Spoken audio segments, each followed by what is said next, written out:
திரு ராஜீவ்காந்தி, நான் உங்களிடமிருந்தே ஆரம்பிக்கிறேன்.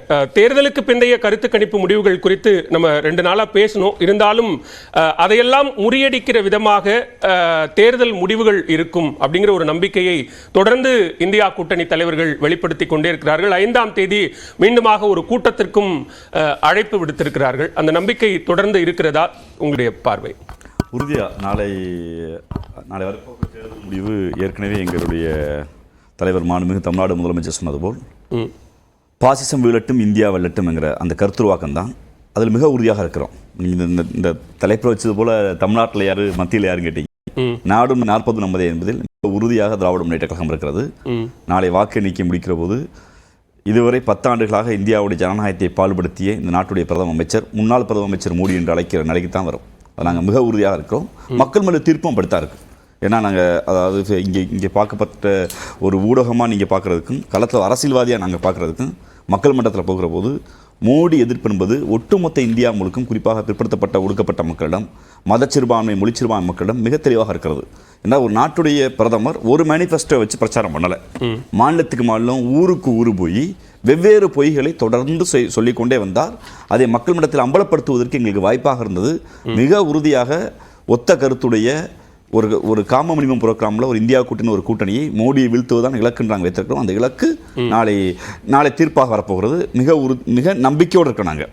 அப்போ ஏன் எக்ஸிட் போல நீங்கள் நம்பலை அப்படிங்கிறது தான். ஏன்னா இந்த எக்ஸிட் போல் சொன்ன நிறுவனங்கள் இருக்குல்ல, ஊடகமாகட்டும், நீங்கள் சார்ந்திருக்கக்கூடிய ஊடகமாகட்டும், இல்லை கார்பரேட் நிறுவனங்களாகட்டும், இந்த நிறுவனங்கள்லாம் கடந்த கால பொலிட்டிக்கல் ஆக்டிவிட்டின்னு ஒன்று இருக்குது. செய்தியில் நம்பகத்தன்மை இருக்குது. நான் நியூஸ் 18 தொலைக்காட்சி தமிழ்நாட்டை வச்சு சொல்லலாம். நான் நீங்கள் அப்படி வாதத்தை எடுத்துக்கூடாது.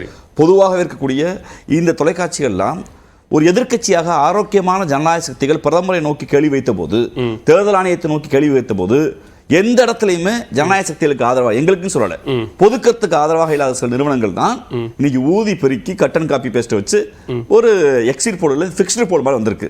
மிக உறுதியாக நம்புகிறோம் இந்தியாவுடைய மக்கள் இந்தியாவுடைய மதச்சார்பின்மை பாதுகாப்பதற்கு. பாரதிய ஜனதா என்ன சொல்றாங்கன்னா, இது நீங்க ஒரே மாதிரி வந்திருக்கிறது அல்லது பாஜகவுக்கு ஆதரவாக என்டிஏ கூட்டணிக்கு ஆதரவாக வந்திருக்கிறது அப்படிங்கிற காரணத்தினால் இதை எதிர்க்கிறீங்க.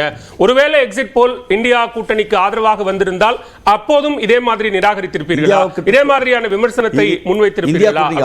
நாங்க ஆதரித்திருப்போம், உண்மைன்னு ஆதரிச்சிருப்போம். இதுல இருக்கு அது அரசியல், அது அரசியல் இல்லை.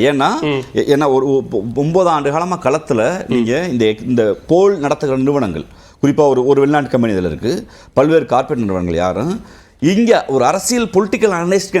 பொலிட்டிக்கல் அனலிஸ்ட்ங்கிறது பத்திரிகையாளர் என்பது ஒரு எந்த கட்சியும் சாரா நடுநிலைவாதிகளாக இருந்திருக்க வேண்டும். ஆனால் இந்த எக்ஸிட் போல் நிறைவேற்ற நிறுவனங்கள் யாருக்கும் நடுநிலைத்தன்மை இல்லை.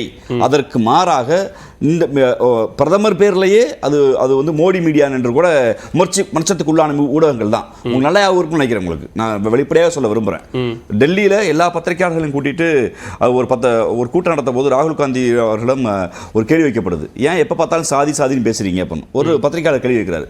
அதுக்கு மாண்புமிகு ராகுல் காந்தி அவர்கள் தெளிவாக சொன்னார், இங்கே உட்கார்ந்து இருக்கிறதுல எத்தனை பேர் பிற்படுத்தப்பட்டோர், எத்தனை பேர் ஒடுக்கப்பட்டோர் கைது கொண்டார், ஒருத்தர் கூட கைது கொள்ள.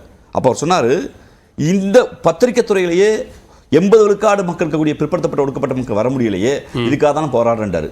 அப்போ அதை கேள்வி கேட்ட எந்த பத்திரிகைவாதிகளும், நாங்க சொன்ன கோடி மீடியா என்று சொல்லி எந்த பத்திரிகைக்காரங்களும் இதை பற்றி இப்போ வாய் திறக்கல, பேசல, மௌனமாக கடந்தாங்க.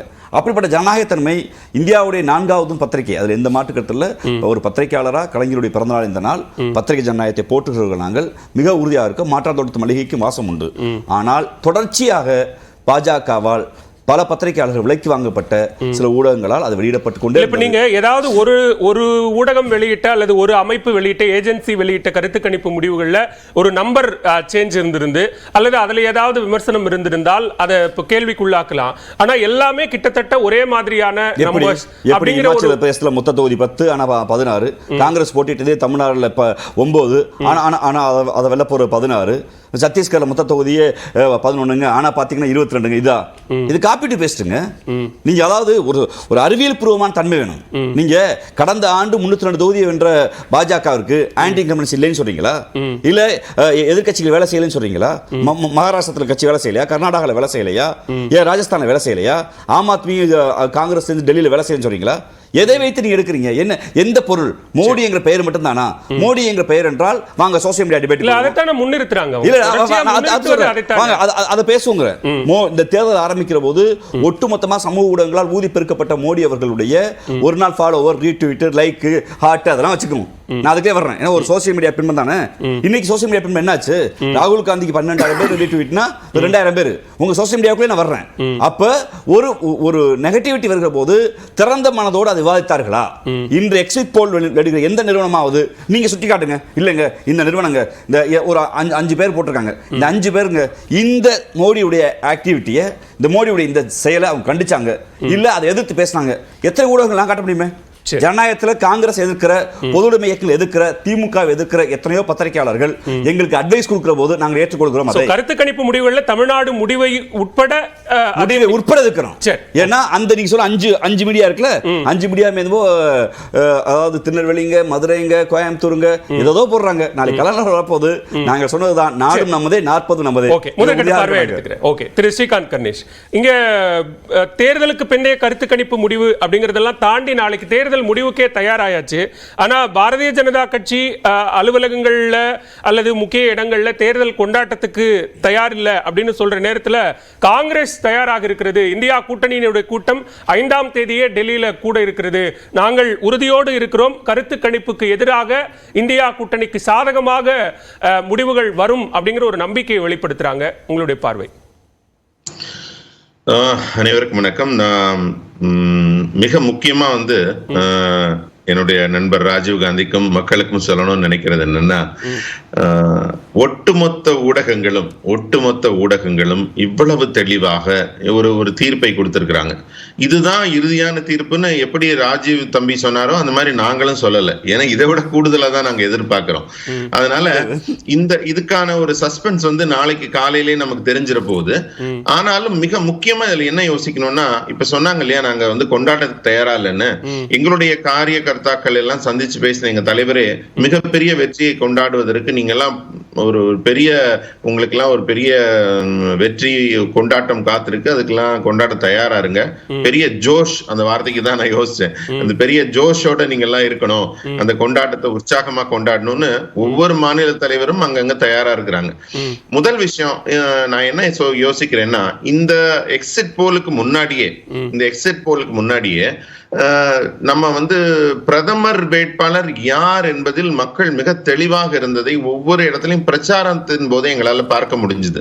மக்களுக்கு பிரதமருக்கு ஒரு மாற்று வேட்பாளரா இந்தி கூட்டணியில யாருமே நிறுத்தப்படல. அங்க அதுக்கான ஒரு ஆர்குமெண்டே வரல.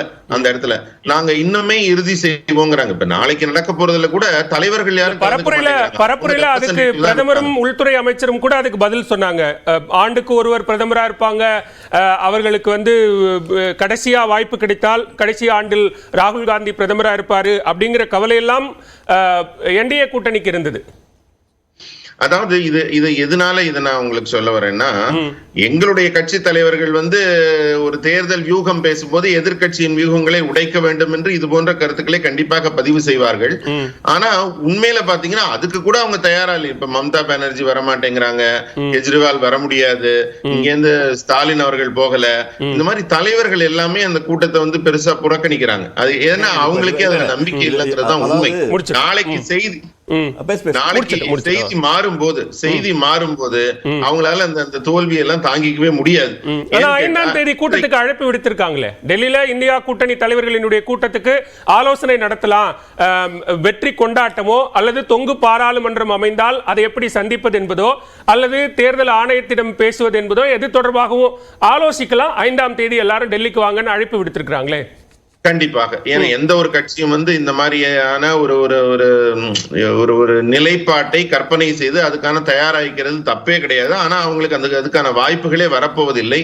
மிக தெளிவாக, அதாவது ஒரு ஊடகம் தவறு செய்யலாம், 2 ஊடகம் தவறு செய்யலாம், எல்லா சாம்பிள் சர்வேவும் தப்பாயிடுச்சுன்னா எண்ணிக்கை கண்டிப்பாக மாறலாம். ஒவ்வொரு ஊடகமும் ஒரு இது சொல்லியிருக்காங்க. ஆனா இந்த ட்ரெண்டுங்கிறது மாற போறதே இல்லை. இந்த வெற்றிங்கிறது நம்ம அத்தனை பேரும் பேசி இத்தனை நாள் பேசினப்ப என்னதான் நேரட்டிவ் செட் பண்ணாலும் இந்தி கூட்டணியில எவ்வளவுதான் பேசப்பட்டாலும் பிரதமர் தான் வெற்றி வேட்பாளர் என்பதை மக்கள் ஒருமனதாக தேர்ந்தெடுத்து நிறுவி விட்டார்கள். இதுல பாஜகவோட அமோக வெற்றி இந்த 400க்கு மேல எவ்வளவுங்கிறத மட்டும்தான் அவர் நிறுத்தினார். அதை பத்தி மட்டும்தான் நம்ம எல்லாம் பேச போறோம். இதுல தமிழகத்தின் பங்களிப்பு எங்களுக்கு தேவையே இல்லை. தமிழகத்தில் முதல்ல நாங்க தமிழகத்தினுடைய பங்களிப்பு தேவையில்லைன்னா கருத்து கணிப்பு முடிவுகள்ல சொல்லி இருக்கிற அந்த பங்களிப்பையும் சேர்த்து புறக்கணிக்கிறீங்களா? இந்த செய்தியை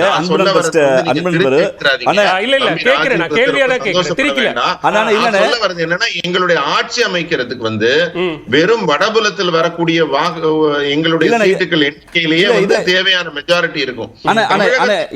தேர்தல் பிரச்சாரத்தை பேசியிருக்கலாமே நீங்க. தேர்தல் பிரச்சாரத்தை இன்றைக்கு என்ன பேசுறோங்கிறது முக்கியம். இன்றைக்கு தொடர்ச்சியா போக்கஸ் சவுத் அப்படின்னு சொல்லப்பட்டது. தமிழ்நாட்டுல பாஜக கால் பதிக்கும், தென் மாநிலங்கள்ல கணிசமான இடங்களை பெறுவோம், தென் மாநிலங்கள்ல பாரதிய ஜனதாவினுடைய செல்வாக்கு உயரும் அப்படின்னு சொல்லப்பட்டதெல்லாம் அதத்தான் சொல்ல வரேன். நான் சொல்றதுக்குள்ள என்ன குறுக்கீடு பண்ணிட்டீங்க. அதாவது ஆட்சி அமைக்கிறதுக்கான வாக்கு எண்ணிக்கையில இங்க மக்களின் எண்ணத்தில் மிகப்பெரிய மாற்றம் வந்திருக்கிறது. அது பதிவு செய்யப்படும். இத்தனை நாள் அவங்க பேசினாங்க காங்கிரஸ் நோட்டாக்கு கீழே வாங்கி இருக்கு சிக்கிம்ல. இத்தனை நாள் அவங்க சொன்னாங்க. ஆனா இப்ப நாங்க வாங்க போற வாக்கு எண்ணிக்கை 26ல நாங்க ஒரு மிகப்பெரிய சக்தியாக ஆட்சி அமைக்கும் சக்தியாக இருக்க போறோங்கிறத நிரூபிக்கும் எங்கள் வாக்குகள். அதற்கான முதல் கட்டம் தான் போயிருக்கோம். இன்னும் சொல்ல போனா 2 சீட்ல இருந்து 8 சீட்டுங்கிறாங்க. ஒரு மாதிரி காமிக்கிறாங்க, எங்களை கணிக்கிறாங்க. ஆனா நாங்க அதை விட பெட்டர் பெர்ஃபார்மன்ஸ் தான் எதிர்பார்க்கிறோம். மக்கள் கிட்ட ஒரு மாற்றம் வேண்டும்ங்கிற எண்ணம் இருக்கு. திமுகவோட ஆன்டி இன்கும்பன்சி மக்களுக்கு வெறுப்பு நிறைய இருக்கு. அதனால தமிழகத்தில் மிகப்பெரிய மாற்றம். நான் என்ன இது சொல்ல வந்தேன்னா, தம்பி அதுங்களாட்டி குறுக்கால வந்தாரு. நான் தமிழகத்துல நாங்க பெறப்போகிற சீட்டுகளோ தென் மாநில சீட்டுகளோ இல்லாம வடபுலத்திலேயே எங்களுக்கு மிக அதிகமான முழு மெஜாரிட்டி கிடைக்குங்கிறத நான் சொல்ல வந்த கருத்து பதிவு. நான் முதற்கட்ட பார்வை எடுத்துக்கிறேன் திரு ஸ்ரீகாந்த். தொடர்ந்து